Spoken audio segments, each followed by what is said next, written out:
एसएपीएमएम के सबसे जरूरी टॉपिक परचेसिंग ऑर्गेनाइजेशन और परचेसिंग ग्रुप के बारे में बात करेंगे।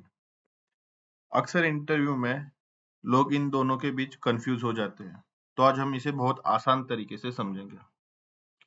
ओके, सो फर्स्ट हम लोग देखेंगे purchasing group. Okay, purchasing group का मतलब होता है बायर या बायर्स की टीम जो डेली प्रोक्योरमेंट एक्टिविटी हैंडल करती है। और जैसे पीओ बनाना, वेंडर को भेजना, पीओ मॉनिटर करना, डिलीवरी डेट फॉलोअप करना, ये सब काम परचेसिंग ग्रुप करता है। सिंपल वर्ड में कहा जाए तो ये एक्चुअल एग्जीक्यूशन करने वाली टीम होती है। और इसमें और एक इम्पोर्टेंट बात है कि ये कंपनी के ऑर्गेनाइजेशन स्ट्रक्चर का हिस्सा नहीं होता। जैसे हमने कॉन्फ़िगरेशन में देखा था, हम परचेसिंग ग्रुप को एंटरप्राइज स्ट्रक्चर में डिफाइन नहीं करते। ओके, तो दूसरा है परचेस ऑर्गेनाइजेशन। ओके, तो मैंने पहले ही बताया था परचेस ऑर्गेनाइजेशन के बारे में, तो हम वापस देखते हैं। परचेस ऑर्गेनाइजेशन एक ऑर्गेनाइजेशनल यूनिट है जो प्रोक्योरमेंट प्रोसेस को कंट्रोल करता है। ये वेंडर के साथ निगोशिएट करता है, ठीक है, कॉन्ट्रैक्ट्स हैंडल करता है और पूरी परचेसिंग प्रोसेस की रिस्पॉन्सिबिलिटी लेता है। ठीक है, ये कंपनी कोड और प्लान के साथ असाइन होता है और सेंट्रलाइज या डिसेंट्रलाइज दोनों तरीके से काम कर सकता है। अगर इसके डिफरेंस के बारे में हमें जानना है, ओके, तो सिंपल डिफरेंस है, परचेसिंग ऑर्गेनाइजेशन कंट्रोल करता है प्रोक्योरमेंट एक्टिविटी को और परचेसिंग ग्रुप एग्जीक्यूशन करता है। ओके, एक सिस्टम लेवल यूनिट है और दूसरा एक्चुअल बायर है। ओके, तो अभी हम इसका ऑर्गेनाइजेशन स्ट्रक्चर समझते कैसा है। हम लोग परचेसिंग ऑर्गेनाइजेशन को कंपनी कोड को या प्लांट को दोनों को असाइन कर सकते हैं। अगर इसके डिफरेंट टाइप देखने हो तो plant specific, company specific, cross company. Okay, ये परचेसिंग ऑर्गेनाइजेशन के टाइप है। ठीक है, अगर रिस्पॉन्सिबिलिटी के बारे में बात किया जाए तो वेंडर से निगोशिएट करना, प्राइस फाइनलाइज करना और परचेसिंग ट्रांजैक्शन मैनेज करना, ये परचेस ऑर्गेनाइजेशन की रिस्पॉन्सिबिलिटीज है। ठीक है, तो हम इसके अभी वन बाय वन ये तीन पार्ट डिटेल्स में देखते हैं। First step, plant specific purchase organization. Okay, इसमें एक परचेसिंग ऑर्गेनाइजेशन सिर्फ एक प्लान के लिए काम करती है। हर प्लान का अलग अलग परचेसिंग कंट्रोल होता है। ठीक है, ये मॉडल तब यूज होता है जब हर प्लान की रिक्वायरमेंट अलग होती है और अपने लोकल वेंडर्स मैनेज करना चाहता है। ठीक है, अब हम इसे और आसानी से डायग्राम से समझते हैं। ठीक है, जैसे कि कंपनी कोड है, उसमें प्लांट है दो। ठीक है, तो अभी क्या हुआ है, इस प्लांट का प्लांट 1000 को हम लोग ने परचेस ऑर्गेनाइजेशन ये असाइन किया है। प्लांट 1100 को हम लोग ने परचेस ऑर्गेनाइजेशन बी असाइन किया है। ठीक है, तो इसका बेनिफिट क्या होता है कि इसके जो लोकल वेंडर्स हो गए, इसके कॉन्टेक्ट इसके साथ अच्छे रहेंगे, इसके परचेस ऑर्गेनाइजेशन बी के प्लांट 1100 के साथ।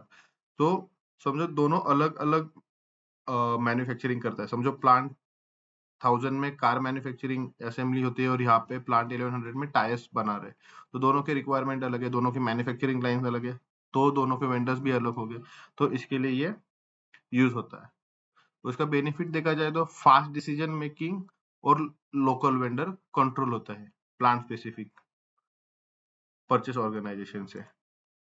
ओके, अब नेक्स्ट देखते हैं क्रॉस प्लांट परचेस ऑर्गेनाइजेशन।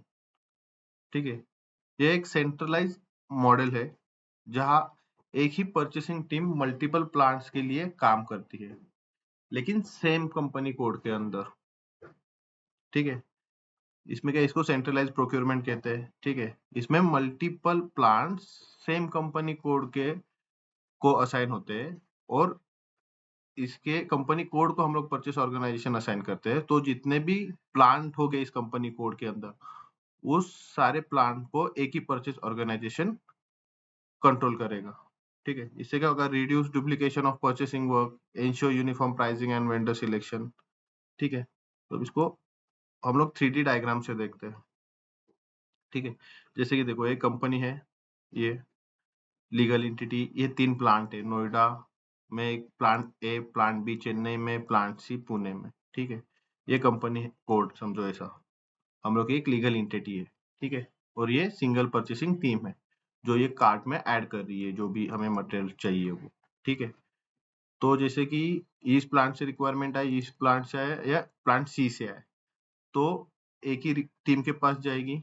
ठीक है, और मैन्युफैक्चरिंग अगर तीनों का सेम है, ठीक है, तो उनको फोरकास्टिंग करके या कुछ करके मालूम हो जाता है कि तीनों प्लांट के लिए लगेगा, तो एक ही तीनों प्लांट की रिक्वायरमेंट एक ही पीओ में चली जाती है। तो उससे क्या होता है, ज्यादा क्वांटिटी होती है, ऑर्डर करते हैं, तो बिजनेस को, परचेसिंग ऑर्गेनाइजेशन को वेंडर के साथ निगोशिएशन करने का चांस मिलता है। ठीक है, तो इसका बेनिफिट मेन यही है कि बल्क परचेसिंग करते हैं और उसके कारण बेटर डिस्काउंट और एडमिन वर्क कम होता है। तो ये है क्रॉस प्लांट परचेसिंग ऑर्गेनाइजेशन। अभी हम नेक्स्ट देखते हैं cross company code purchase organization. ठीक है, तो तीसरा और सबसे पावरफुल मॉडल है cross company code purchasing. Okay, यह एक central team multiple company codes के लिए काम करती है। जैसे कि एक ही टीम इंडिया और यूएस कंपनीज के लिए कॉन्ट्रैक्ट फाइनलाइज करती है। तो इससे क्या होता है, ग्लोबली टीम, मतलब तुम हमारे मैन्युफैक्चरिंग यूनिट हमारे इंडिया में है, पूरे एशिया में है, यूरोप में है। ओके, बट मेन हेडक्वार्टर हमारा यूएस में है। ओके, तो यूएस की कंपनी खाली हेडक्वार्टर से परचेस ऑर्गेनाइजेशन असाइन होगा। ठीक है, और वो सारे अलग डिफरेंट कंपनी कोड के लिए वही टीम रिस्पॉन्सिबल होगी जो भी मटेरियल चाहिए। ठीक है, अभी एक डायग्राम से समझते हैं कि ये कंपनी का हेडक्वार्टर है।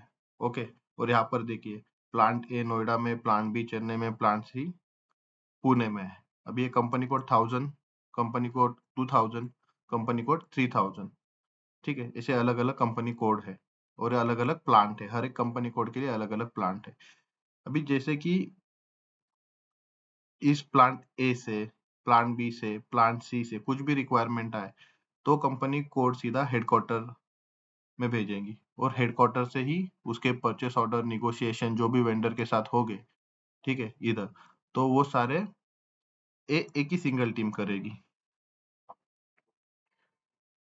तो इसका बेटर सेम होता है, इसका बेटर बेनिफिट सेम होते हैं, बेटर निगोशिएशन पावर और ग्रुप लेवल कॉस्ट सेविंग होती है। ठीक है, तो ये है परचेसिंग ऑर्गेनाइजेशन यूनिट। अब अभी नेक्स्ट स्लाइड में जाते हैं, समरी देखते हैं। ठीक है, तो दोस्तों समरी ये है कि परचेस ऑर्गेनाइजेशन प्रोक्यूरमेंट को कंट्रोल करती है और इसके अलग अलग टाइप होते हैं, प्लांट स्पेसिफिक, क्रॉस प्लांट और क्रॉस कंपनी। जबकि परचेसिंग ग्रुप एक बायर या टीम होता है जो डेली परचेसिंग एक्टिविटीज हैंडल करता है। ठीक है, अगर सिंपल वर्ड में एकदम से समझना है तो purchasing organization control and structure करता है पूरे परचेसिंग एक्टिविटी को, and purchasing group execution and operations करता है। तो ये परचेसिंग ऑर्गेनाइजेशन और परचेसिंग ग्रुप का डिफरेंस और इसका कंसेप्ट था। होप आप लोगों को समझ आ जाए। हम नेक्स्ट वीडियो में इसका कॉन्फ़िगरेशन करके देखेंगे एसएपी में। Thanks for watching this video.